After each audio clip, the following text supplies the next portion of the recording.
एक गांव था जो बाहर से बहुत अमीर और चमचमाता हुआ दिखता था।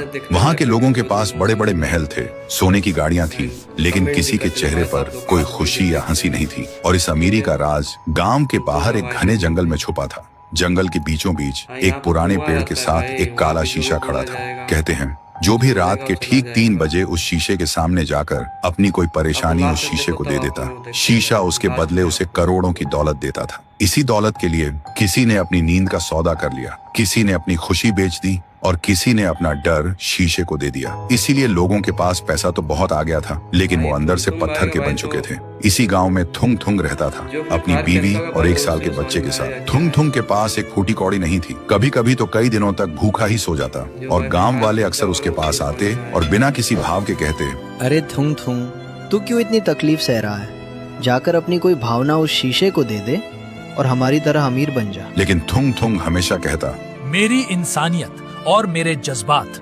किसी दौलत से ज्यादा कीमती है। पर कहते हैं ना, गरीबी इंसान को कुछ भी करने पर मजबूर कर देती है। एक दिन थुंग थुंग जब काम से घर लौटा तो उसने देखा उसकी बीवी भूख से हार कर मिट्टी खा रही थी। ये देखते ही थुंग थुंग टूट गया और खुद से ही पूछने लगा, क्या फायदा ऐसी इंसानियत का जब अपना ही परिवार भूखा मर रहा हो। और वो रात के अंधेरे में उस काले शीशे के पास पहुंच ही गया। शीशे के अंदर से एक खौफनाक लाल रोशनी जगमगा रही थी।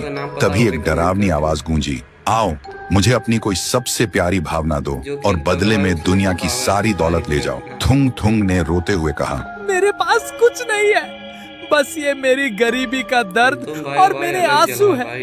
यही ले लो और मुझे एक वक्त की रोटी दे दो। जैसे ही थुंग थुंग के आंसू जमीन पर गिरे, अचानक एक जोरदार धमाका हुआ। शीशा अपने आप टूटकर बिखर गया, लेकिन शीशे से कोई दौलत नहीं निकली, बल्कि काले धुएं का एक भयानक बवंडर बाहर निकला। वो कोई और नहीं, रायस्टार की खूंखार और भूखी आत्मा थी, जो सालों से उस शीशे में कैद थी और किसी ऐसे इंसान का इंतजार कर रही थी जिसके अंदर सबसे ज्यादा दर्द हो। तभी रायस्टार की आत्मा हवा में घूमी और सीधा थुंग थुंग के शरीर के अंदर घुस गई। लेकिन जैसे ही वह थुंग थुंग के शरीर में घुसी, थुंग थुंग का शरीर सुनहरा हो गया। अगली सुबह गांव में हाहाकार मच गया। थुंग थुंग एक विशाल रूप ले चुका था और एक ही झटके में उन सारे पत्थर दिल अमीरों के घरों को राख में मिला रहा था। तभी वहां एक बाबा आया। बाबा ने अपनी जादुई ढाल आगे करते हुए चिल्लाकर कहा, रुक जाओ रायस्टार, इस बेकसूर थुंग थुंग के शरीर को छोड़ दो। और तुम चाहते क्या हो? सुनते ही थुंग थुंग का शरीर धीरे धीरे छोटा होने लगा और एक खौफनाक हंसी गूंजी। फिर एक बहुत ही भारी डरावनी आवाज में बोला, मैं इसे तब तक नहीं छोड़ूंगा जब तक इस वीडियो को देख रहे लोग चुपचाप सब्सक्राइब और लाइक वाला बटन नहीं दबा देते।